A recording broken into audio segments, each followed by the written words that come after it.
영생은 유일하신 하나님과 그를 보내신 자 예수 그리스도를 아는 것이다. 요한복음 17장 3절에 그렇게 말하고 있습니다. 아는 것이 영생이다. 우리가 이 말씀을 계속 보지만은 어떻게 단순히 안다고 영생이 있을까? 호세아 선지자의 말씀에 보면 4장 6절에 보면 내 백성이 지식이 없으므로 망하는도다. 네가 지식을 버렸으니 나도 너를 버려 라고 이렇게 말하고 있습니다. 지식이 없어서 망하고 네가 지식을 버렸으니 나도 너를 버린다 라고 이렇게 호세아 선지서 말하고 있습니다. 호세아 선지서는 우리가 잘 알다시피 그 아내조차도 음란한 아내를 삼게 해서 그 시대의 모습이 얼마나 음란한지를 선지자를 통하여서 드러내게 하셨죠. 그 음란한 것이 다른 데 있는 것이 아니라 지식에 있다. 바로 알지 못하고 어긋 알고 헛 알고 그릇 안다. 그래서 그 시대가 우상의 시대요 음란한 시대다라고 그렇게 말씀하고 있습니다. 우리는 요한복음 3장 16절 잘 알다시피 하나님이 세상에 독생자를 보내셔서 누구든지 그를 믿기만 하면 구원에 이르는 믿음으로 구원에 이른다는 그런 말씀을 알고 있는데 어찌 또 호세아서나 요한복음 17장 3절은 알아야 영생에 이른다고 말씀합니까? 이 두 말씀이 서로 다른 것입니까? 어떤 때는 믿음으로 영생에 이른다 하고 어떤 때는 지식으로 영생에 이른다. 보내신 자와 보내심을 받은 자 예수 그리스도를 아는 것이 영생이다. 믿음은 뭐고 지식은 뭐냐? 우리는 이미 결론적으로 이 두 가지가 분리되지 않습니다. 믿는 것이 아는 것입니다. 아는 것이 믿는 것이고 곧 믿음 외에는 아는 길이 없습니다. 그래서 성경에서 믿음으로 영생에 이른다는 것은 믿음으로 알아서 영생에 이른다는 것입니다. 우리가 믿음이라는 것은 그저 믿는다. 우리 철학자 칸트는 모르니까 믿는다라고 했지만 그게 아닙니다. 우리는 하나님의 지식을 받는 것이 믿는 것입니다. 무작정 그냥 다 팽개치고 그렇다고 인정하는 것 그거는 믿음이 아닙니다. 그 부조리한 믿음은 믿음이 아니고 그런 것은 우상을 섬기는 것이고 종교행위라고 하지 우리가 기독교 신앙에서 믿음이라고 하는 것이 아닙니다. 우리는 믿되 알면서 믿는 것, 곧 지식이 있는 그런 신앙을 우리가 가지고 있는 것입니다.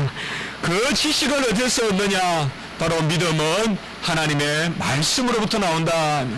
바로 말씀을 통하여서 하나님은 우리에게 지식을 주십니다. 그래서 말씀을 믿음으로 알아서 구원에 이르는 것, 이것이 바로 우리가 영생에 이르는 길인 것입니다. 이 외에는 다른 길이 없습니다. 말씀을 믿는 외에는 하나님을 알 자가 없고 그리고 하나님을 아는 자로서는 하나님을 믿지 않는 자가 없습니다. 그러니 여러분들에게 누가 아이고 믿기는 하는데 저는 주님을 몰라요, 하나님을 몰라요, 그런 말은 하지 마세요. 항상 고백신앙이 중요하다고 제가 말씀을 드리죠. 내 자질이 아니라 여러분은 다 지식을 주셔서 구원받았어요. 여러분 심령 안에 믿음을 주실 때 그 믿음이 바로 바람에 수분이 같이 들어와서 바람이 불면 비도 내리듯이 믿음은 지식의 수분을 가지고 있는 거예요. 그렇기 때문에 우리가 믿어서 하나님을 알게 되는 거예요. 그래서 믿을 때 하나님을 아버지라 부르고 예수님을 구주라고 하고 십자가를 부여하게 되는 것입니다. 이렇듯 모든 것이 믿음의 말씀이고 이 믿음의 말씀은 택함 받은 백성에게만 주신다고 하면 세상 사람들은 이렇게 생각할 수가 있을 것입니다. 그러면 우리는 알지 못하니까 믿지 못하지 뭐. 그래 하나님이 잘못이네. 알게 하면 나도 믿었을 텐데 하나님이 알지 못하게 하셨으니 저 옛날의 백성들 조선시대 고려시대 백성들 하나님을 몰라서 못 믿었는데 어찌 그들 탓인가? 하나님이 알게 하셨으면 믿었을 텐데 라고 생각할 수도 있습니다. 하나님은 그의 택한 백성에게 하나님을 아는 참 지식을 주셨는데, 그러면 하나님이 택하지 않은 백성에게는 전혀 하나님을 모르게 하셨을까요? 그래서 세상 사람들은 하나님을 모르기 때문에, 하나님을 알 길이 전혀 없기 때문에 하나님을 믿지 않았고, 그래서 그들은 전혀 잘못된 게 없을까요? 모르니 안 믿었다 변명할 수 있을까요? 오늘 말씀에서는 19절에 보면 하나님을 알만한 것이 그들 속에 보임이라 라고 이렇게 말하고, 여기 그들이란 말은 모든 사람을 이야기합니다. 로마서 2장 1장 후반부부터 2장까지는 모든 사람들에 관한 말씀입니다. 택함 받은 백성에 대한 말씀은 3장부터고, 1장 18절로부터 2장까지는 모든 사람들에 관한 말씀, 이것을 우리가 일반적인 계시다라고 이렇게 전문적인 용어를 쓰기도 하는데요. 그래서 모든 사람에게 하나님을 알만한 것을 주셨다. 안 믿는 사람들 마음속에도 하나님을 알만한 것을 주셨다. 하나님을 알만한 것이 그들 속에 보입니다 라고 이렇게 말씀하고 있습니다. 속에 보입니다 라고 했어요. 그래서 안 믿는 사람들의 마음속에도 하나님을 알만한 것이 있어서, 그래서 그들이 모르는 것을 경외하기도 하고 찾기도 하고 뭔가 두려워하기도 하고 뭔가 내어놓기도 하는 그런 것들이 나타나는 것입니다. 하나님은 만질 수 없고 볼 수 없고 하나님은 무한하셔서 우리가 담을 수 없지만은, 하나님은 이렇듯이 자기 자신을 믿는 백성뿐만 아니라 믿지 않는 사람들에게도 알만하게 하셨다는 것입니다. 바로 맞추어 주셨다는 거예요. 하나님이 맞추어 주셔서 믿지 않는 사람들에게도 하나님을 알만한 것이 있다. 우리가 대표로 세 가지만 생각해 볼까요? 안 믿는 사람들에게도 첫째로 보면 절대자에 대한 외경심이 있죠. 그래서 뭔가 절대자에 대한 경외감이 있어요. 그래서 천둥이 쳐도 번개가 쳐도 사람들은 두려워하고 말이에요. 그렇게 기고만장하던 사람들이 결국은 보면 뭔가에 무릎을 꿇는 모습을 우리가 볼 수가 있어요. 우리가 믿지 않는 사람들도 너무나 일이 기막히거나 이럴 때는 자기도 모르게 손을 모으고 누구에게 빌기도 하고 하는 이런 모습을 볼 수가 있어요. 이런 것은 그 비는 모습은 잘못됐지만은 근본적으로 그들 마음 안에 뭔가 절대자에 대한 외경심 혹은 경외감을 하나님이 심어주신 거예요. 그리고 믿지 못하는 사람들은 알지 못하는 것에 대한 두려움을 항상 가지고 있습니다. 아무리 사람들이 그릇되고 아무리 사람들이 악해도 사람들은 다 두려움이 있어요. 어떻게 보면 내가 강하다 하는 사람일수록 더 두려워하는 사람이에요. 그래서 알지 못하는 것에 대한 두려움이 있기 때문에 세상에는 그것을 운명이라고 부릅니다. 운명이라고 부르면서 다 운명에 맡기고 될 것이지 내가 다 하는 것이 아니지 하는 그런 맡기는 것이 있습니다. 여러분들, 사람들이 운명에 맡기는 그 마음의 심성이 뭡니까? 그것은 내가 다 할 수 없다는 것입니다. 뭔가의 질서가 나 너머에 있다는 것입니다. 그렇기 때문에 사람들은 그것을 하나님의 섭리로 붙들면 되는데 하나님의 섭리로 붙들지 않고 운명이라고 합니다. 그래서 점을 치러 다니고 무슨 새로운 것이 있을 때마다 찾아다니고 묻고 날짜도 받고 이런 것들이 다 사람들 안에 있는 하나님이 주신 마음입니다. 하나님은 하나님을 알도록 하셨는데 붕괴를 두려워하고, 하나님은 하나님의 섭리를 붙들려고 했는데 운명이라고 해서 그저 막연하게 점이나 채로 다니고, 이런 것이 바로 인간의 모습이다. 세 번째로, 무엇보다도 사람들에게는 자신들의 유한함에 비하여 무한하고 영원한 존재가 있다는 것을 알고 인정합니다. 아무리 안 믿는 사람들도 자기 자신 너머가 있다는 것을 인정합니다. 그래 하여서 그 너머 때문에 항상 두려워하고요. 당장 영원 불멸이라는 것을 사람들은 모르죠. 죽음 후라는 것을 모르죠. 그렇기 때문에 가장 뛰어나다는 철학자들조차도 보면 사후의 세계에 대해서 불안해하고 그런 모습들을 볼 수가 있습니다. 이런 모든 모습들은 결과적으로는 잘못된 것이지만은 하나님이 부르는 소리입니다. 안 믿는 사람들에게도 하나님은 그 너머가 있다는 것을 가르쳐 주시고, 안 믿는 사람들에게도 이 세상을 움직이는 손이 있다는 걸 가르쳐 주시고, 안 믿는 사람들에게도 하나님은 영원하고 무한한 것이 있다는 것을 알게 하십니다. 그 하나님을 알만한 것을 하나님이 그들 속에 보이게 했다라고 이렇게 말씀하고 있는 것입니다. 이것을 우리 칼빈 목사님은 하나님을 알만한 것을 하나님을 알만한 지식이라고도 부르고, 그리고 종교의 씨앗이라고도 부르고, 그리고 양심이라고도 했습니다. 안 믿는 사람들에게도 양심이 있고 하나님을 알만한 씨앗이 있고 지식이 있다라고 이렇게 말한 것입니다. 여러분들, 양심이란 게 다 있죠. 이번에 탈주한 그 도주범도 보니까, 제가 뉴스를 보니까 서울로 잠입했고, 서울로 왜 들어갔냐라고 보니까 딸이 보고 싶다. 딸이 보고 싶어서 서울로 들어갔다는 거죠. 저 전라도 어디 보성입니까 남원입니까 거기서 탈주를 해가지고 뻔히 서울에 가면 경찰도 많고 오히려 그 근처에 지리산이나 이런 데 들어가면 나을 텐데, 그 말을 보면 제가 그 생각이 들더라고요. 아무리 약한 사람도 몸에 흉기를 지니고 다녀도 딸은 또 한 마음에 있구나. 그래서 딸을 만나러 갔는데 딸이 어디 있는지 몰라서 못 만났다. 그래서 제가 마음속으로 아마 매일 아비가 이렇게 아버지가 감옥에 들락나가 전가가 몇 범이 되니까 딸이 어제 아버지라고 여기겠습니까만은, 그래도 아버지는 또 그 흉악한 범죄자지만은 딸이라고 하는구나. 자, 이런 것이 다 양심입니다. 하나님이 믿든 안 믿든 사람들에게는 이러한 공통된 마음을 주신 것입니다. 그래서 사람들은 하나님을 인정할 수밖에 없는 자리로 이끌어 가십니다.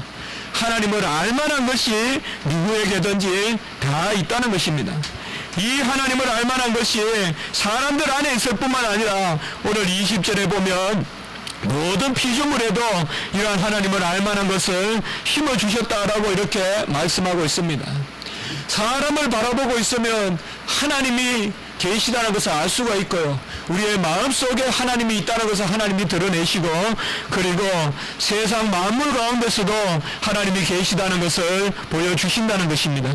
이것이 바로 오늘 20절의 말씀입니다. 19절의 말씀은 우리 마음속에 하나님을 알만한 것을 새겨주셨고, 20절의 말씀에 보면 그의 보이지 아니하는 것들 영원하신 능력과 신성이 만물에 보여 분명히 알려졌나니라고 이렇게 말씀하고 있습니다.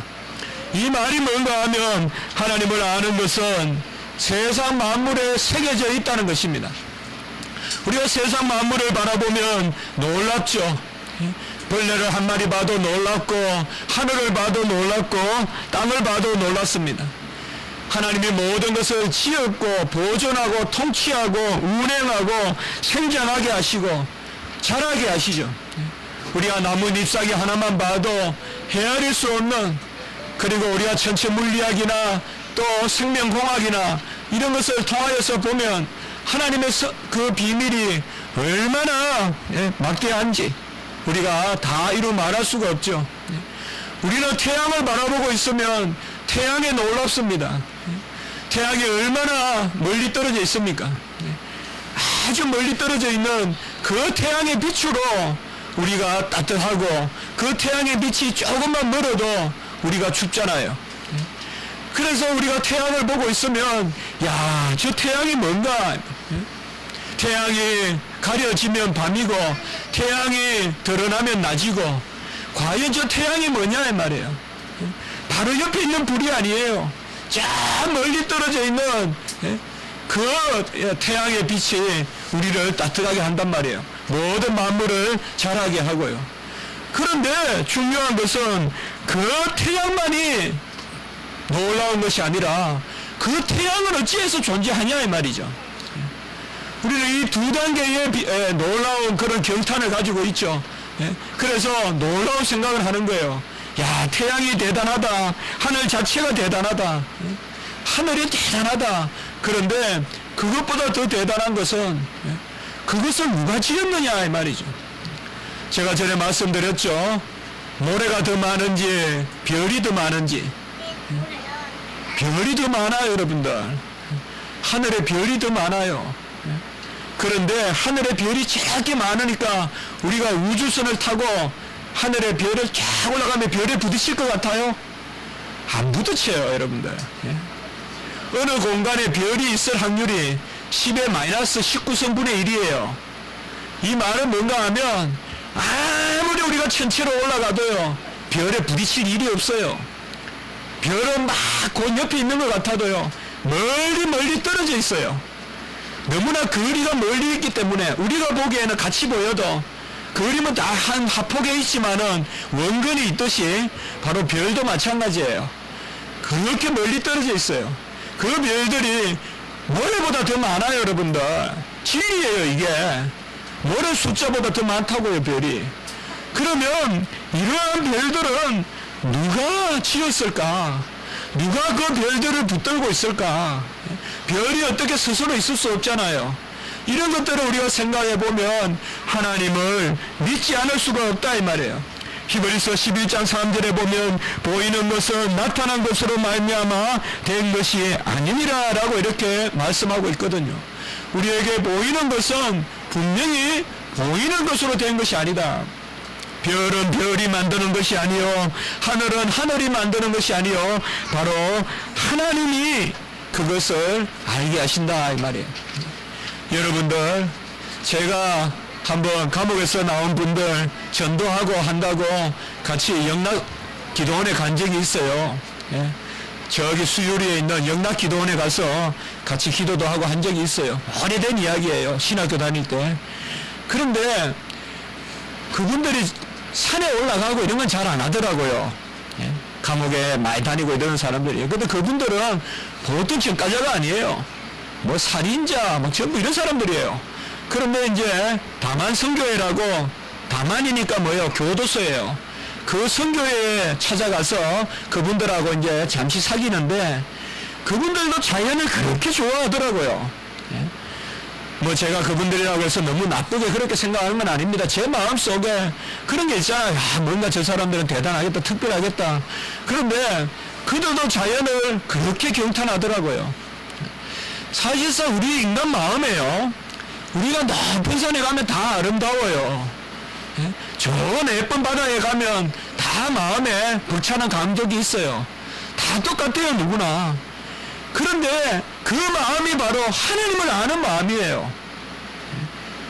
누구라도 믿든 안 믿든 간에요, 자연을 보고 감격하는 사람은 그 마음 속에 하나님이 있는 거예요. 그런데 그 하나님이 있음에도 불구하고 그 하나님을 인정하지 않는 거예요. 요는 없는 것이 아니라, 하나님이 안 주신 것이 아니라 그것을 가로막고 있는 거예요. 그것이 오늘 18절에 나오는 말씀이에요. 네? 불의와 불법으로, 불경건과 불법으로 하나님을 아는 지식을 막고 있는 거예요. 우리는 그 지식을 열어놓고 있고, 믿지 않는 사람들은 하나님을 아는 지식을 가둬놓고 있는 거예요. 높은 산에 올라가면 야, 산이 막 대단하다, 산이 높다, 아름답다, 그 마음에 뭐가 실려 있는가 하면 누가 저것을 만들었을까? 오묘하도다. 그 마음은 억지로 누르고 있다 이 말이에요. 그것이 바로 안 믿는 사람들의 모습이고, 우리는 그것이 뭐야? 그때 그 마음의 감격과 함께 하나님이 이것을 지으셨도다라고 하면서 우리의 것을 내어놓는 것입니다. 우리가 일상의 삶을 살 때는 99% 안 믿는 사람과 같은 사람을 살며 살아요. 성도들이라고 해서 다른 게 아니에요. 여러분도 오늘 아침에 차 타고 왔죠?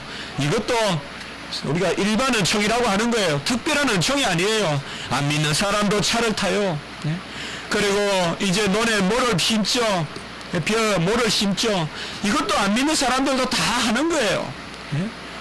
호박도 심고 수박도 심고 믿는 사람만 심어야 열매가 맺히는 거 아니에요. 다 하는 거예요. 중요한 건 뭐냐 하면 하나님이 거의 동등하게 누리도록 하셨지만은 비가 믿는 사람들에게만 내리는 거 아니에요. 눈이 믿는 사람들에게만 내리는 거 아니에요. 태양의 빛이 믿는 사람들에게만 내리쬐는 게 아니에요.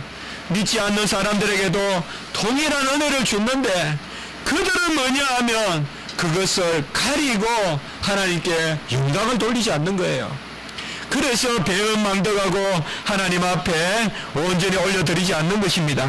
21절의 말씀을 보면 하나님을 알되 하나님을 영화롭게도 아니하고 감사하지도 아니하고 오히려 허망하여져 마음이 어두워지고 썩어질 것을 숨긴다 이 말이에요. 23절까지 그 말씀입니다. 스스로 지혜 있다고 하나 우준한 자가 되어서. 여러분들 하나님이 우리에게 주신 것들 그것은 전부 하나님께 영광을 돌려야 돼요. 우리는 육체에 속한 것은 잘 영광을 돌리는데 정신에 속한 것은 간혹은 내가 주인인 줄 알아요. 특별히 내 심리 말이에요. 내 정신, 내 마음 말이에요. 하나님이 주신 거예요. 우리가 믿음 생활하면서도 정신은 내 것인 줄 알아요. 내가 결단하는 줄 알고 내가 생각하는 줄 알아요. 아닙니다. 하나님이 우리에게 보이는 것과 보이지 않는 영혼도 하나님이 주장하시는 것입니다. 믿는 성도들이 그래서 정신병원 의사와 목회자를 구별할 줄 알아야 돼요, 여러분들. 설교는 영적인 거예요.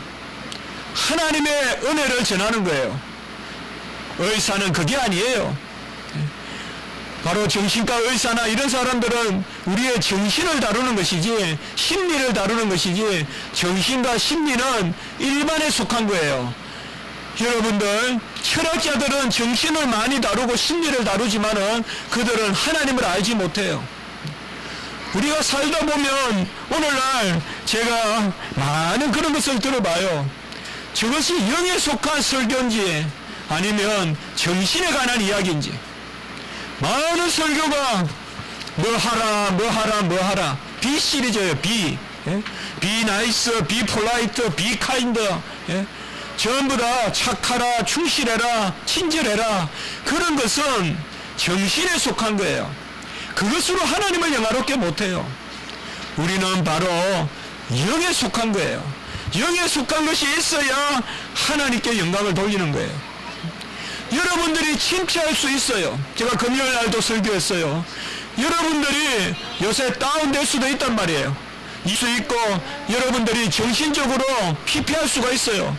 그러나 여러분들의 영은 하나님이 붙들고 계세요. 여러분들이 영혼을 안전한 거예요, 여러분들. 그래서 제가 고백하라라고 이야기하죠.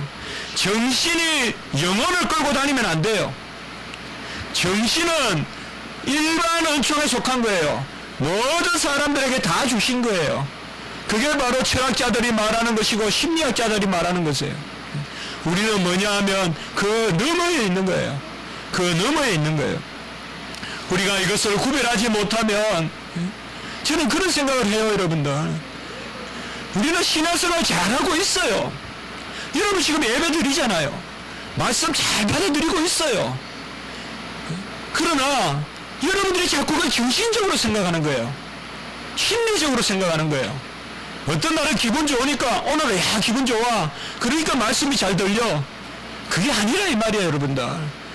하나님은 우리 안에서 영혼으로 역사하시고 그 영혼은 성령이 임하여서 역사하시는 곳이에요. 그래서 우리의 정신을 믿지 말고 내 안에 있는 영을 믿으란 말이에요. 내 정신은 감사하지도 아니하고 영화롭게도 아니하고 금방 21절을 읽었지만은 내 정신은 하나님을 영화롭게 하지 아니에요. 우상을 섬기기에 바쁜 것입니다.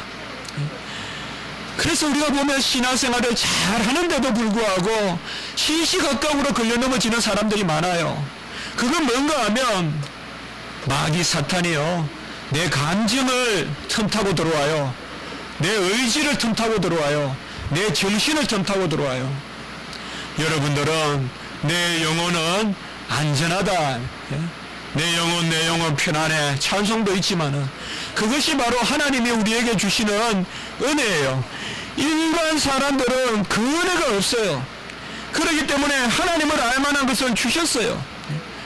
똑같이 하나님이 포도의 열매를 맺게 하시고 사과를 맺게 하시고 수박을 맺게 하시고 똑같이 벼에 이삭을 주셔도 그들은 하나님께 영광을 돌릴지 몰라요. 그리고 계속 그들의 마음에 머물러 있는 거예요. 우리는 우리의 마음을 깨야 돼요. 우리의 마음의 껍질을 벗겨야 돼요. 그곳에 바로 하나님이 계세요. 하나님을 맞이해야 돼요. 하나님은 같이 합시다. 고백으로, 믿음으로, 지식으로. 가장 중요한 것은 뭐예요? 주셨다는 고백이에요. 하나님은 나의 영혼을 편안하게 하세요. 그러나 우리가 세상 것에만 속하여 있을 때는 절대 그렇게 되지 않아요. 수시로 여러분들 정서적으로 여러분들 틈타고 오는 거예요. 간혹은 육체적으로 틈타고 와요. 내 몸이 약해요. 몸이 약하면 결국은 뭐예요? 우리가 몸이 약하다는 건 정신이 약하다는 건 똑같아요. 우리가 이 땅에 살 동안 영육간의 한 몸이기 때문에 몸이 약하면 마음이 아주 부정적이 돼요. 마음이 부정적이 되면 믿음 없는 같이 여겨져요. 이게 아니라 이 말이에요.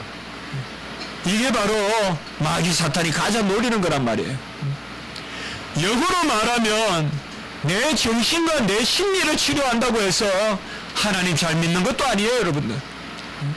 내가 누구 말을 듣고 카운셀링을 들어보니까 내가 그 말이 시원하고 그렇다고 해서 믿음 생활 잘하는 거 아니에요. 하나님은 그저 잠잠히 자기의 옳다 하는 바로 실족지 아니하는 자가 복이 있나니, 오늘 말씀을 통하여 우리에게 주시는 것은 바로 그런 거예요. 하나님은 이 세상에서 자기 자신을 알게 하셨어요. 하늘을 봐도 땅을 봐도 공기를 마셔도 조금만 우리가 앉았어요. 지나가는 벌레 한 마리를 봐도 날아다니는 벌을 봐도 저도 벌을 보니까 얼마나 벌이 부지런하든지요. 그 시계풀이라는 거 있죠, 여러분들. 시계풀 이렇게 시계 있죠, 우리 어릴 때. 그 무슨 거기도 단맛이 있는지 막 벌들이 거기를 왔다 갔다 해요. 벌들이. 야, 그래서 벌은 부지런하구나. 잠시도 쉬지 않고. 제가 지난주에 소설을 읽었는데 나비가 제주도를 건너까지 날아간대요. 이런 것을 보면 얼마나 오묘해요, 여러분들. 나비가 한 번도 안 쉬고 섬에서 아니요, 저 육지에서 제주도까지 날아간대요. 이런 것들 여러분들 생각을 해보세요. 얼마나 오묘해요.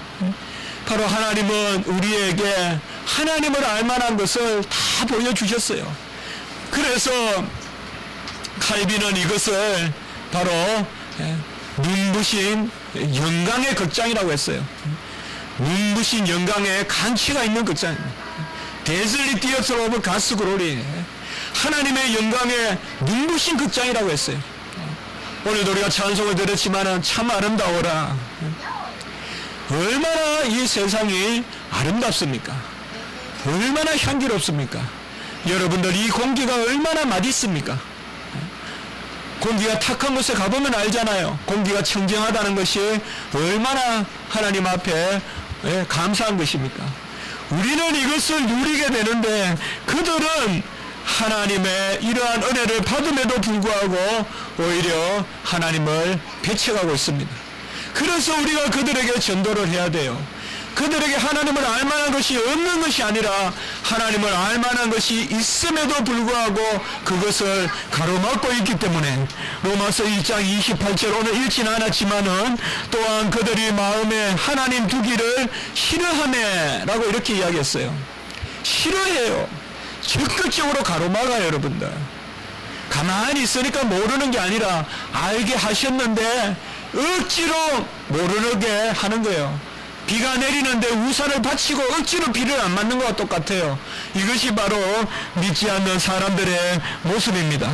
로마서 1장 25절에도 말씀해보면, 오늘 말씀해보면 바로 읽지 않았지만 25절에 보면 하나님의 진리를 거짓 것으로 바꾸어라고 이렇게 말하고 있습니다.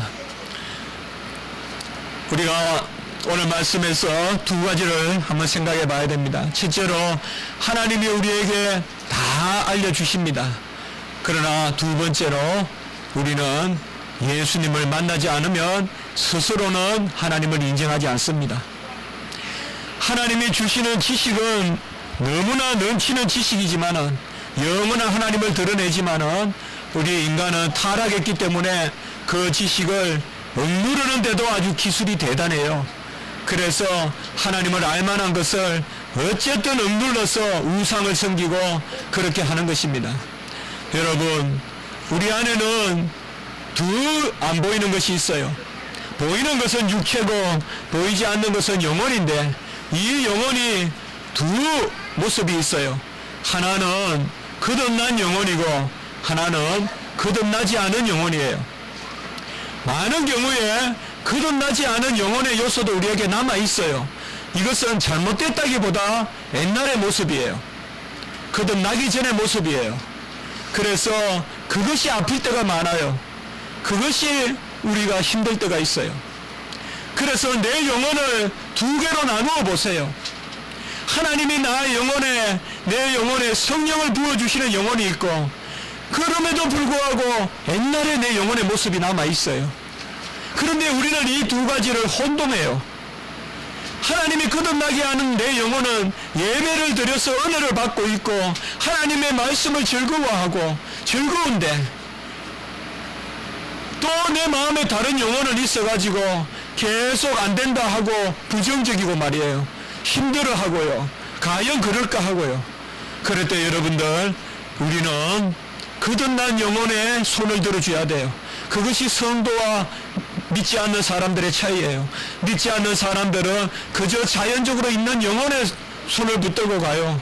그래서 그들은 한없이 나락으로 빠져드는 거예요. 얼마나 불쌍한지 몰라요. 점을 치고 운을 보고 그것은 얼마나 불쌍한지 몰라요.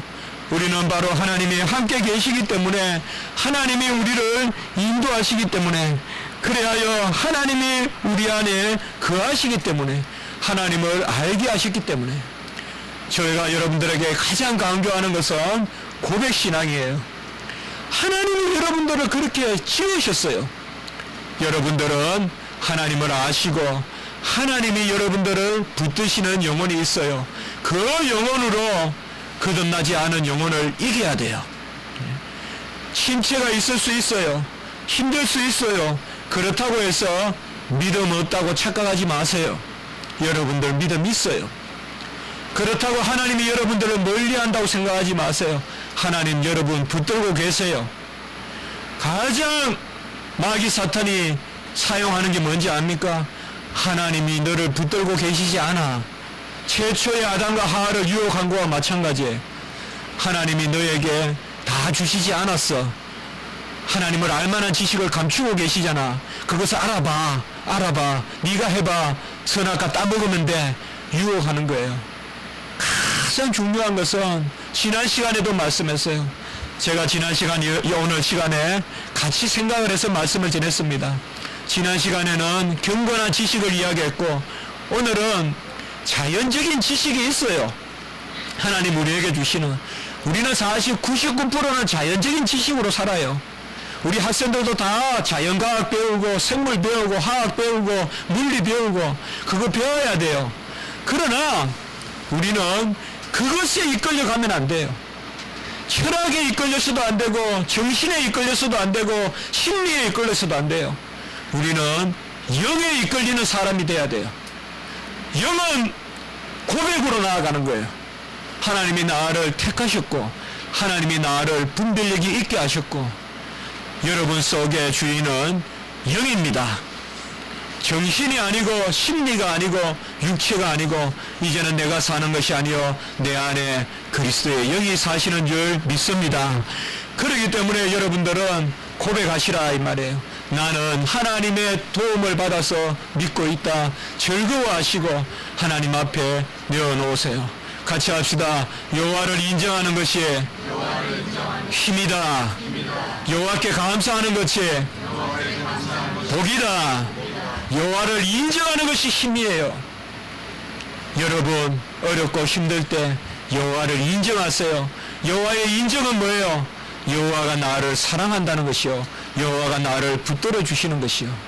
내 안에 여러 가지의 재주도 많아요. 기회도 많아요. 하나님이 알만한 것을 보여주셨어요. 일반적인 은총이 있어요.